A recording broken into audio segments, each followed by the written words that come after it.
It's now time for right here on Locked On Coyotes to discuss your favorite memories of Gila River Arena. It's the memory book episode on today's episode of Locked On Coyotes. Your Locked On Coyotes, your daily podcast on the Arizona Coyotes, part of the Locked On Podcast Network. Your team every day.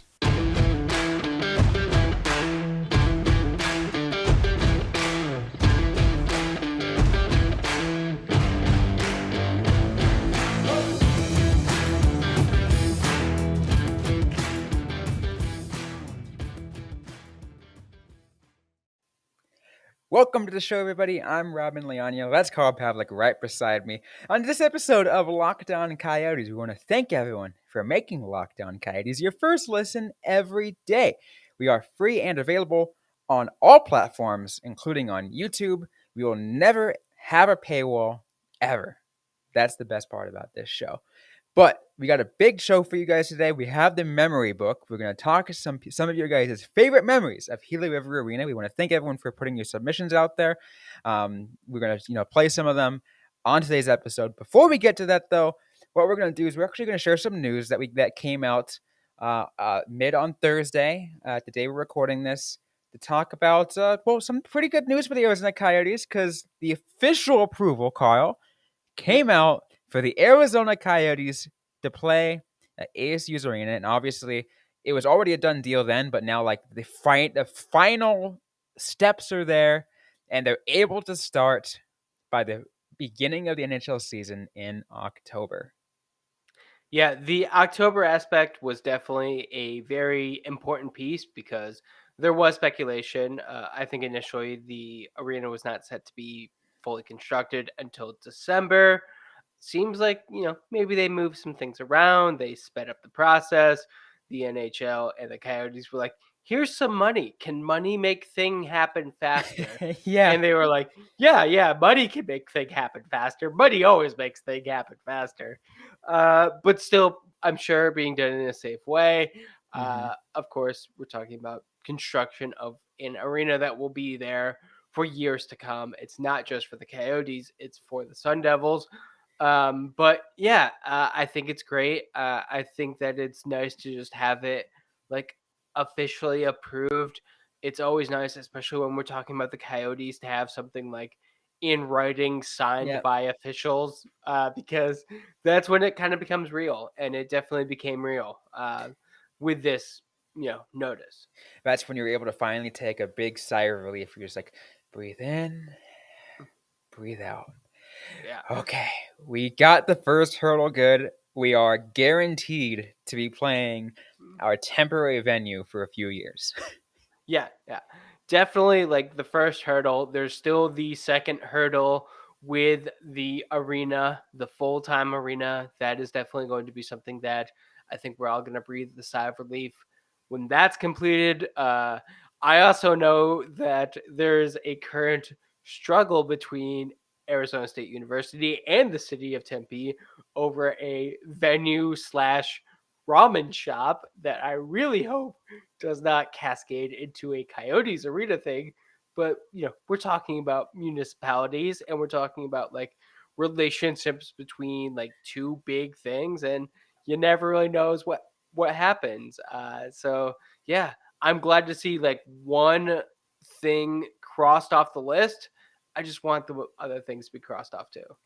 Yeah, I mean, again, what all we can do right now as Coyotes fans is just hope, right? Just hope that the next step gets put in place. The next step is taken care of, and I mean, to a lot of you fans, it's a lot of work to do this, but just put a little bit of faith in Alex Morello to get the job done.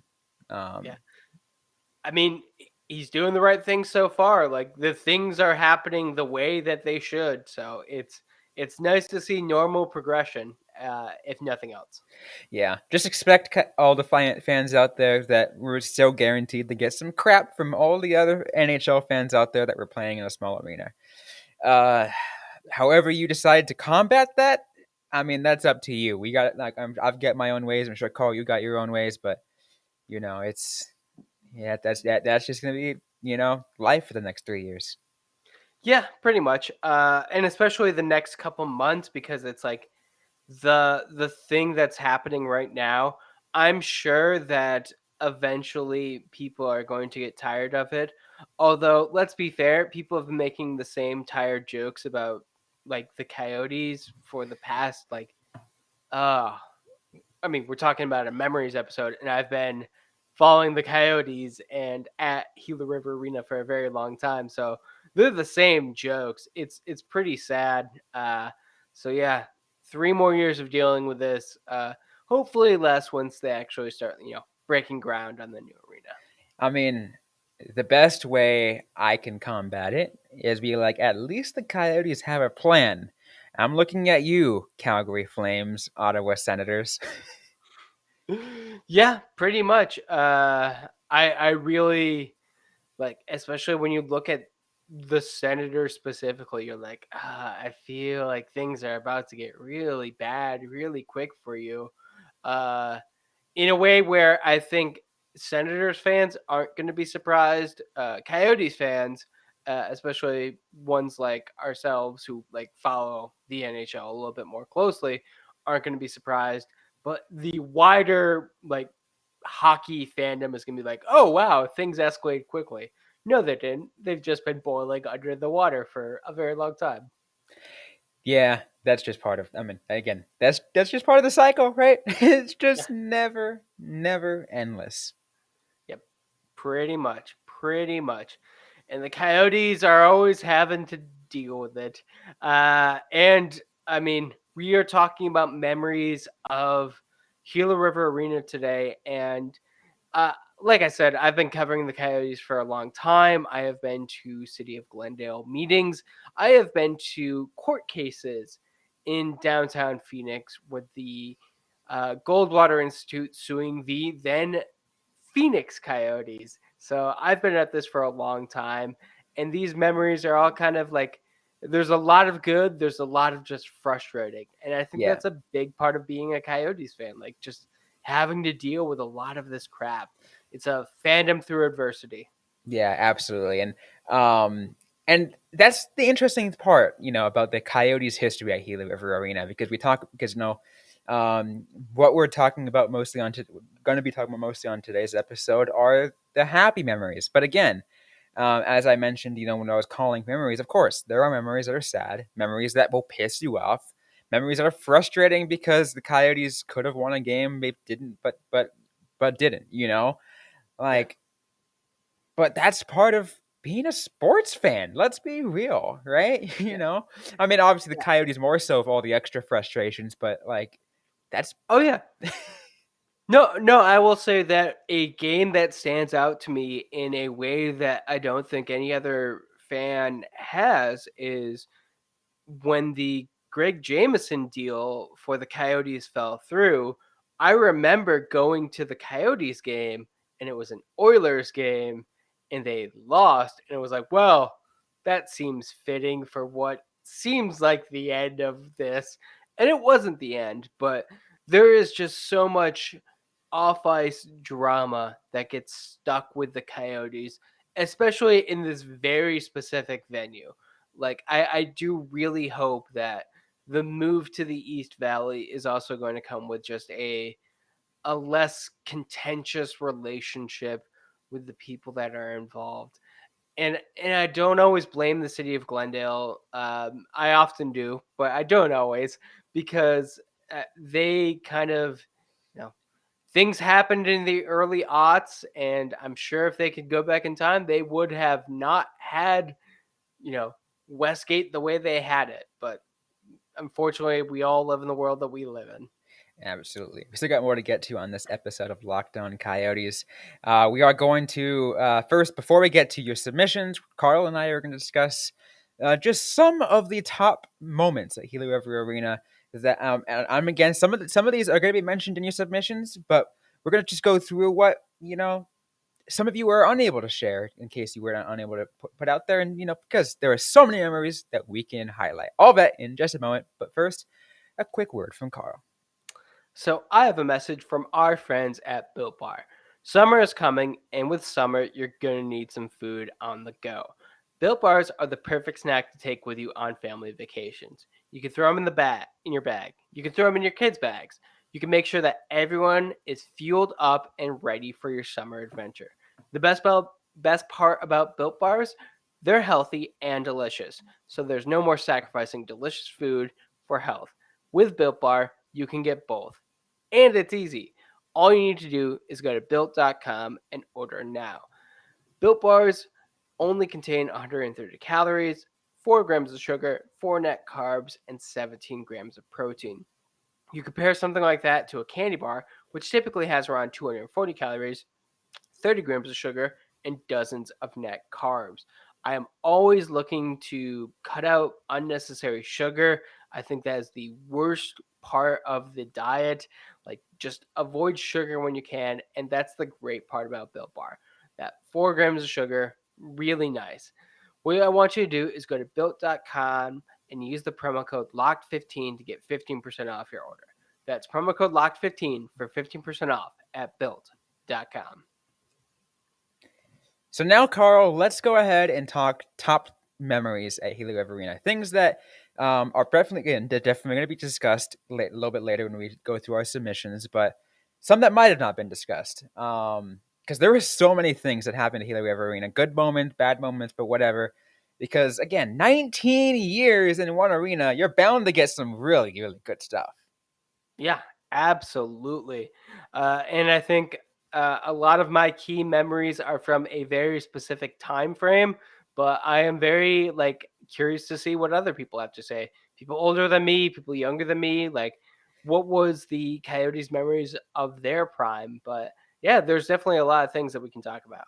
Absolutely. Let's start with, I mean, the Shane Doan era. I mean, you can pick just about anything from what he did, because he was, he will go down as like, one of the greatest Coyotes. Um, Absolutely. and again, the amount of dedication he had to the organization, everything like that. Again, you can pick, his last game as a Coyote. You can pick, you know, one of his hat tricks or whatever. You can pick, his retirement ceremony.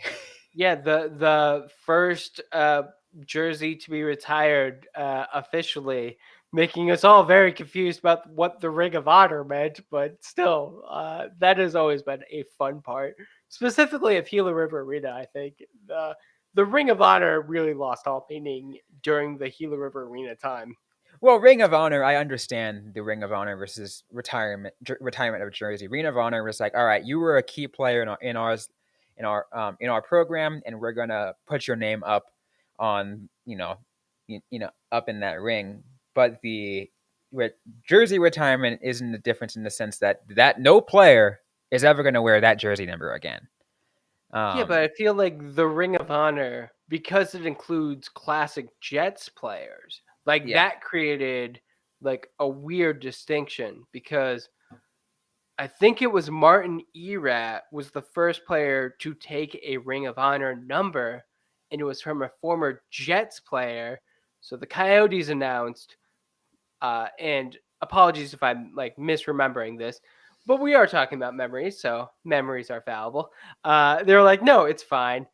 We respect those numbers; they're not retired, and I do think that that was kind of like a changing moment. Like, oh, so they're not retired. Like yeah, the Ring of Honor, like, and I appreciate them being like, Doan is the first player to have his jersey retired.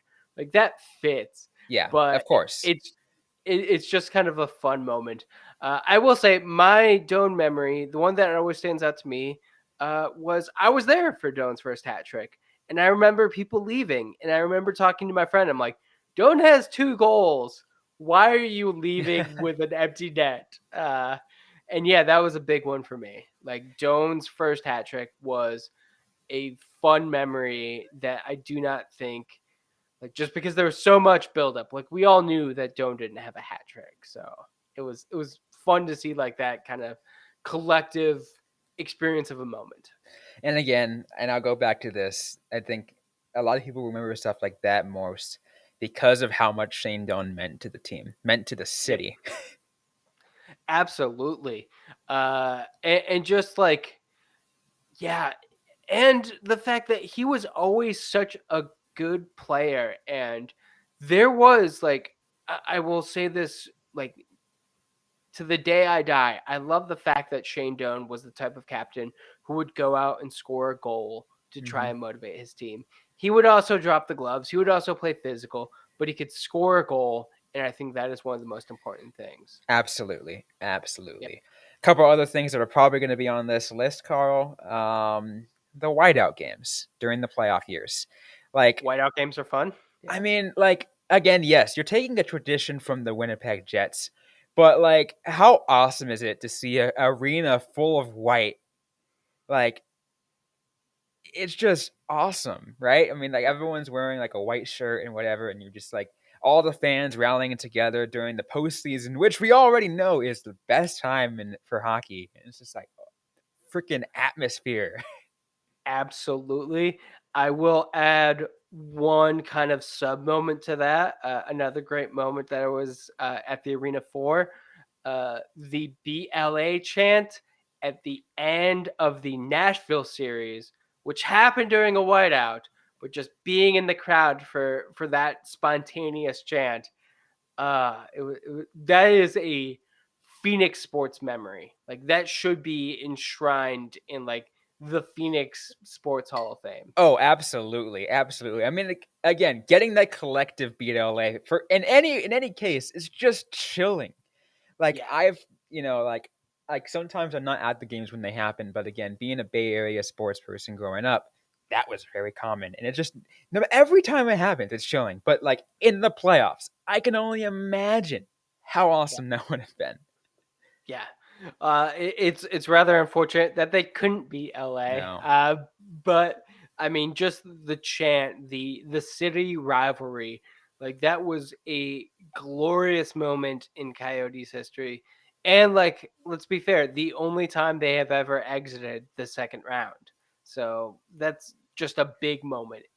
A lot of people love I'll say a lot of people will love that moment, the moment that they beat the Nashville Predators to go on to the next round. Because again, because it's that was the furthest they ever got. They had a pretty decent chance too. Like Yeah. obviously LA was a really tough team to go up against, but like I you know I think I remember the Coyotes teams from the early 2010s, and like I was like thinking, from kid from the Bay Area, I'm just like I kind of don't want to go against Arizona because they're running on some steam. Yeah, yeah, pretty much. They were, they were a bit slapdash, but Mike Smith was having a phenomenal season. Ray Whitney, Redeem Verbata, and Martin Hansel was just a phenomenal line. Shane Doan just being one of the best captains, and a young Oliver Ekman Larson was making his like just first full season with the NHL, just kicking ass and taking names. Absolutely. A couple other things because I guess to get ready before we move on to the fan submitted memories. There's something that you shared, and I want you to bring it up because you mentioned Mike Smith. Oh yeah. The Mike Smith goalie goal The goalie goal. against the Detroit Red Wings. I double checked. It happened in Gila River Arena. I think it was then jobbing.com arena, but Because that was down to like even the final like 0.3 seconds or whatever too, right? It was like yeah, it was 0.1 second left where there it you go. finally crossed the goal line. Smitty had been trying a couple of times.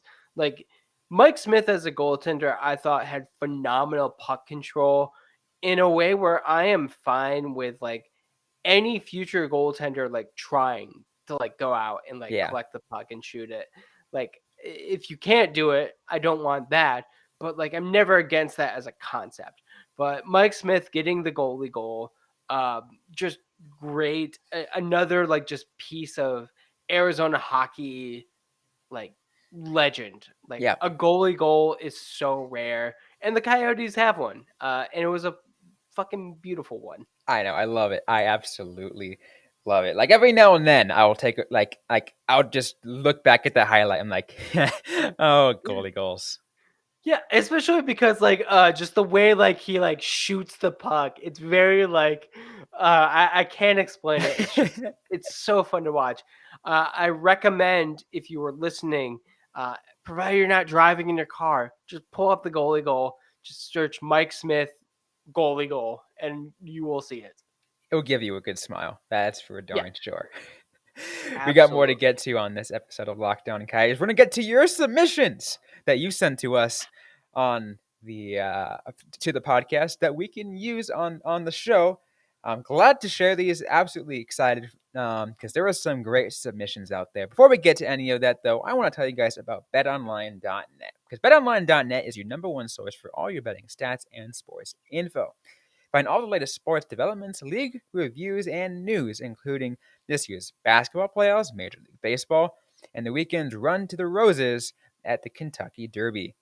But also, let's also not forget the Stanley Cup playoffs going on. First round is underway. BetOnline.net is your continued source for all your sports wagering information, from live betting to playoffs, esports, and more.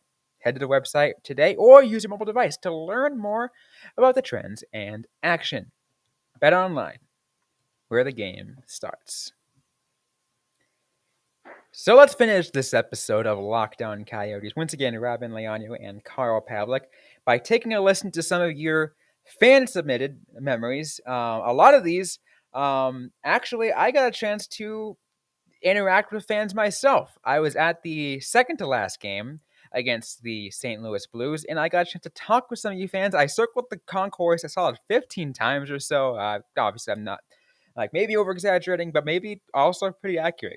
I did it so many times. Talked to a few fans. Obviously, we're not going to go through absolutely everything, but I'm still going to share with some of my favorite ones out there. Some of the some solid memories. There were some good ones out there. So let's just go ahead and first do the first. I'm going to say the first six. Then I'm going to go through, and then we have the last two or last three after that. I'd like to share after a couple words. You ready for this, Carl? Yeah, let's go. All right, let's go. My name is Joan. I'm from Gilbert, and my favorite memory, along with my brother Tom, is when Shane Doan had scored his hat trick. We came with 2 hats on the ice. Awesome. So go ahead. My name is Eric. I'm from Scottsdale, and I've been a season ticket holder here for 17 years for the Coyotes, and been going to games since they opened. I went to the very first event here, the Arizona Sting, and my favorite memories were the playoff years that the Coyotes had here. It was really fun, exciting. I thought the roof was going to blow off in this place, and it's been a lot of fun. Too bad we can't stay. I'm Jesse. I'm Dossie. And my favorite moment was when was the night the Coyotes played the Chicago Blackhawks before the Olympic break. It was probably one of the funnest nights. Seeing Alice Cooper do the intermission, and just saw the patriotic feeling throughout the building. The Miracle on Ice team, just a fun night for me. My favorite Gila River Arena moments probably when we beat the Nashville Predators to go to the Western Conference Final. Hi, this is Lance from Scottsdale. My favorite Coyotes moment here at Gila River was when we beat the Nashville Predators to go on to the third round. Unfortunately, we lost to the Kings, but that was amazing to see the handshake. That's it. Thanks.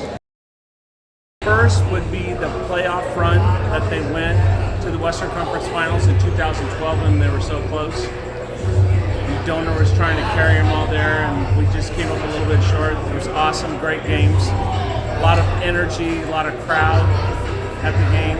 And then the other one is Donor's retirement celebration. That was awesome. Awesome. Well deserved and overdue at that point. They should have done it earlier, but Fan for, and what? Just your favorite memory of Gila River Arena. been a fan ever since they came to the Valley, and I would have to say my favorite memory is seeing my kids be able to skate on the rink because the Coyotes allow teams and games to go on the rink after. So seeing my kids being able to practice with their high school team on the rink is probably the highlight. So those are the first 6. Nice. Pretty good memories. I like that last one. Again, that's another personal one right there. It's that one's being able to see his kids skate on afterwards, right? That's you know, a lot of teams do that. I'm glad the Coyotes were one of the teams that that did stuff like that, and that's a way to grow the community. Absolutely. And I do think that a big part of, people like myself who live in the valley is the Coyotes at Gila River Arena was also just a thing where Gila River Arena was a big part of your life. And like having the hockey team there, like it just kind of made it a bigger center for culture and time. I do want to give a special shout out to the guy who said Alice Cooper at the Blackhawks game. Mm-hmm. That is definitely one that stands out. I was not at that game, but I'm a big Alice Cooper fan. I have the Alice Cooper Coyotes bobblehead. Just a great memory to highlight. So kudos to that person. We're on the same page. I hope you're listening. I know, I absolutely love that one too. When I heard it, I'm just like, that's an awesome one. Yeah. But the best part is there's still 3 more memories out there. One more video because I want to preface the video, and then we have our top voice memo and our top text submission that we're going to share on today's episode. So let's get to the last video, and I guess we'll just put the commentary afterwards. But I love this one, I think the most, Carl, because this is kind of what I was really hoping to hear, something like this from at least some submission, and I'm glad I got it. Here it is, and then we'll make some commentary afterwards. Sounds good. I'm Carlos. I'm Kimberly. So, favorite moment in the arena actually happened last night. We were season ticket holders, partial season ticket holders for 8 years, and we saw a young family in front of us who had season tickets for the same amount of time. Well, after we started coming, we saw that they had a baby and they had one already. After 8 years, we got to see them grow up. Then COVID hit. So COVID stopped all of that because we couldn't come to the games. For 2 years, we didn't see them. Didn't know if they were still here. Came back last night, saw them for the first time in 2 years. And they're all grown up. And they're both hockey players, and they both play, and they started playing because of the Coyotes. So I almost cried because I could not believe how grown up they were in 2 years. So we became, we were close because every week we would come to see the game and look forward to interacting and playing with them and talking with them and all of that. And hockey was our family, and we missed 2 years. Yeah, we got to see it. So it was cool. That and Donors Retirement, gotta say. Like, that's beautiful. You really gotta I was like when I was there at the game and they told me about that, I was like, oh, my heart on that one. Because that's what a lot of these things are about, right? When you go to these games, especially if you're season ticket holders, you grow a bond with the people next to you, and Absolutely. I think that's the special thing about sports, not just hockey, but sports, right? You just do something like that. And, you see families grow up and you get to know each other so freaking well over the years. And, when they were saying about not being able to see the kids for 2 years because of the pandemic, you're just like, oh my God, what happened? And to hear that happen, that's just absolutely amazing. I love it. Yeah. I mean, it's definitely kind of it's a family situation. You are seeing these same people. Like they talked about weekly, but if you're going to every game, that is often like multiple times a week. You form a bond with people. Like you are part of the same community. You have the same interest. Like it is at the end of the day, like sports are amazing, but sports are amazing because they allow us to form connections with each other. Yeah, that's absolutely one thing I really love about sports. And again, it creates the idea, it creates the love, right? You go to these games live and you have that bond, you have the memories, you grow these memories. And from all those great memories, you know, you grow in a more immense love for the sport. And that's the awesome thing about going to these games live. Yeah, absolutely. And that is definitely something where, you know, I missed. I honestly enjoy watching hockey from like on TV. I think it's a great view. Like it's always like you get in video replay, but there is things where you can only get by going to a game in person. And we're all kind of like dealing with the situation where like we were prevented from going for games for 2 years or almost 2 years, and that just kind of sucks because it means we were away from our hockey community for that amount of time. And sure, the internet existed, but that's just not the same thing, unfortunately. Absolutely. Yeah, absolutely. We still got a couple more memories to get to. We have our top voice memo and our top text submission to get to. So let's get to the voice memo. And this one kind of goes off of what we were saying before, and kind of like how going to a game live can help just build your memories and build your love for the sport. This is a submission sent to us via a voice memo from a Coyotes fan and podcast listener, Ian. So let's go ahead and listen to Ian's voice memo. Arena was the site of my first ever hockey game. It was amazing as a kid to see this sport. The electricity in the arena was just, the energy was palpable. Blue Jackets Coyotes, Star Wars night, some year, I don't remember exactly which year, but it was amazing. It spawned my love of the sport that has lasted nearly a decade.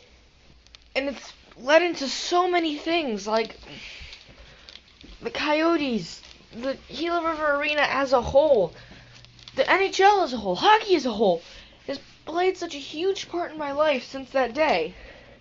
I'm not saying I work for anything hockey-wise, but I'm pretty sure at least 100 hours of my life would be a lot emptier if not for the sport of hockey. And so it's kind of sad to me to hear that the last hockey game is going to be, as I'm recording this, tomorrow, it's just incredible that my love of the sport started there, and I just have to thank Gila River for everything, from the amazing games to the good seats. I mean, when they weren't full, we could just walk down to a better seat, and the questionable food at questionable prices. But overall, I just have to thank Gila River. So thanks, Gila River. I just love how that is just so candid, right? Yeah. And let's be fair. I think we could definitely have a full podcast about the like food and beverage of Gila River Arena. In the former podcast that we did, we Yes. talked about the food of Gila River Arena. We have talked about the food of Gila River Arena this season with their phenomenal Korean bowl. Just best thing ever. I do hope that arena food is a big like just thing that they consider at the new arena, because Gila River Arena was fine. It could absolutely be better. The food creates an experience, right? Because you get something that unique. Like, you can be someone who sells, an arena that sells the usual, okay, hot dogs, popcorn, pizza, whatever. But it's when you get to the things, like you said, the Korean bowls, when you can get to like, what were some of the other ones we talked about on the old podcast?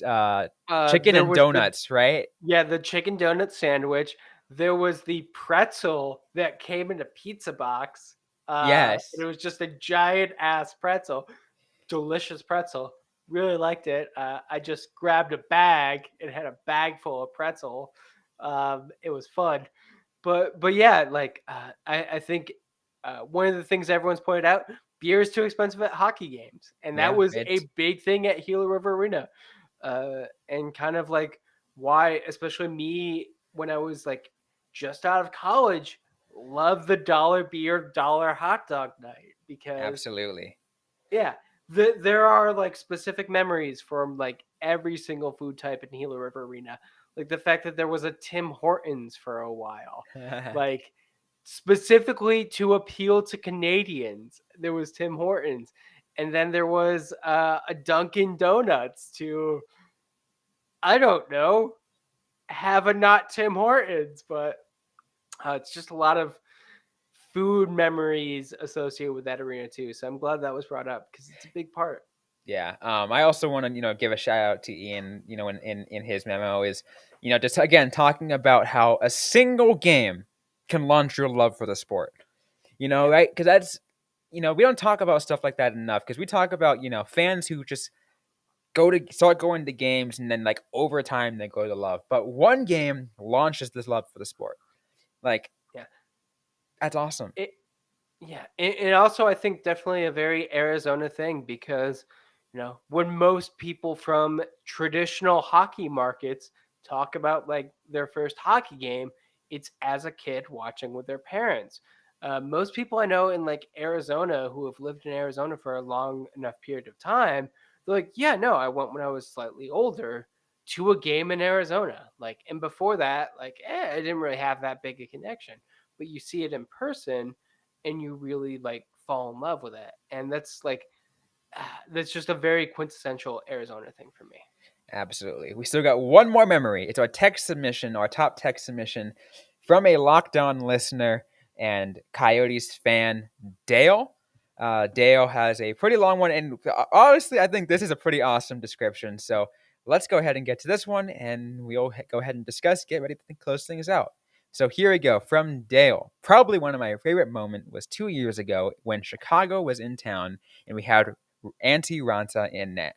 It was the third period, and Chicago was making a push to win the game in regulation.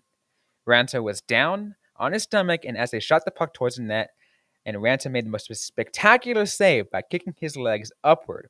I was sitting 4 rows behind the home net, and the puck just going off the blade of his skate. I was shocked by that save. I dropped to my knees with how stunned I was and immediately got up to give him a standing ovation. After that, we dubbed him the Scorpion King. The building was going nuts with that save, and everyone was chanting his name. That is probably my most favorite moment from Gila River Arena. That's a That's good a good memory. one. That's a good memory because again, it's a very it's also a very personal one. A lot of people probably would say that one too because that's an awesome memory. Again, like because how can you not remember a save like that from Antti Ranta? And again, there's a reason why you call him the Scorpion King. There's your reason. Yeah. I remember after that save, a hockey T-shirt company reached out to me in my role as managing editor of Five for Howling and said, "Hey, we want to make Scorpion like save T-shirts," and unfortunately things didn't happen. Just a lot of things happened after that save, just in terms of where the season. But it was a phenomenal memory. Antti Ranta is definitely a big piece of the Coyotes. I think goaltenders tend to be major figures, like Yeah. in the Coyotes. So, like, I'm kind of surprised that we didn't hear a Darcy Kemper like memory. Sorry about that. But yeah, he was just consistently good. He didn't have like the spectacular moments like the Scorpion save or the Mike Smith goalie goal. Uh, but yeah, just that's a good one. That's a great one. Yeah, absolutely. There was, yeah, and again, I just love the, yeah, goalie memories, right? Because I love watching goalies. And Absolutely. again, we talked, Antti Ranta got brought up. Yeah, we probably could have heard something about Darcy Kemper, but like maybe not because like again, he didn't have like he had great games, but not like memorable games. Yeah. Um, Mike Smith, of course, the goalie goal. Um, Yeah. I mean, Carol Vejmelka had multiple 45 plus save games like this past season. Those are memorable. Scott Wedgwood breaking two worst starts in the NHL history. Like that is definitely a thing that it's not memorable per se because like how do you quantify breaking like the end of a losing streak to start the season? But like just some phenomenal performances from him.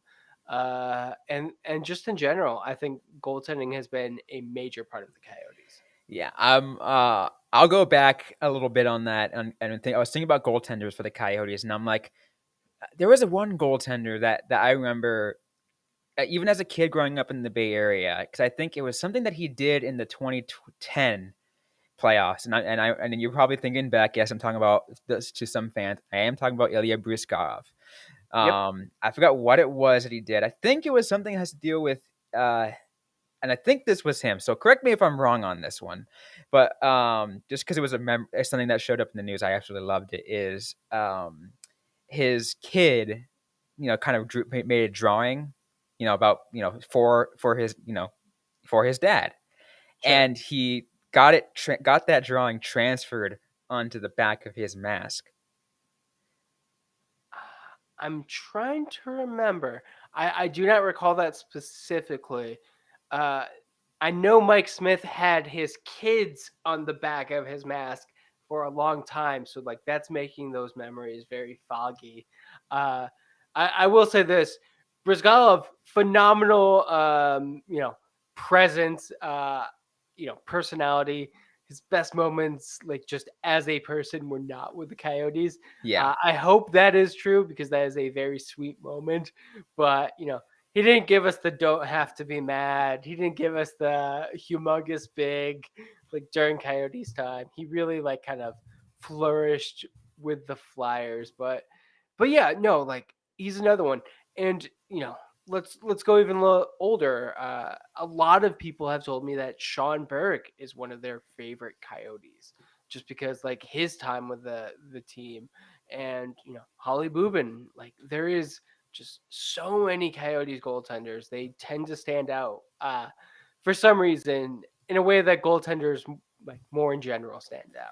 Yeah, absolutely. But we are running out of time on this episode, so we can only get so much. But I do want to say I did look it up, Carl, and yes, Briskov did do that. He transferred some of his child's drawings onto his mask, and that's freaking awesome. I love it. Just beautiful. Yeah, absolutely. But anyways, we're out of time of this episode of Lockdown Coyotes. I want to thank everyone for making your submissions to us.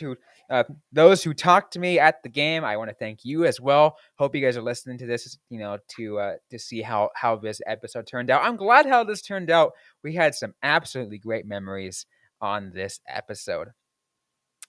But that's it for this episode. Hope you guys like what you heard. If you did, don't forget to leave a review, like, comment, subscribe if you have yet to already. We're available everywhere you get your podcasts, including on YouTube. Don't forget to interact with us on social media. We're on Facebook, facebook.com/LockedOnCoyotes, on Instagram at LockedOnCoyotes, on Twitter at LO_Coyotes. I am personally at Robyn_Leano. That's Robyn with the Y _LEANO.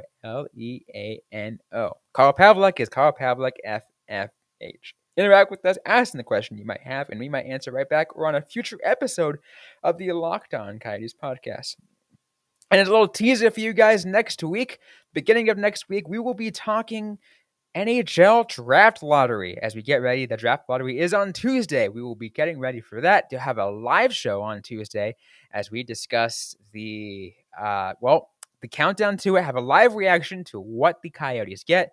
And of course, we'll talk about potential picks based off what position Arizona finishes at.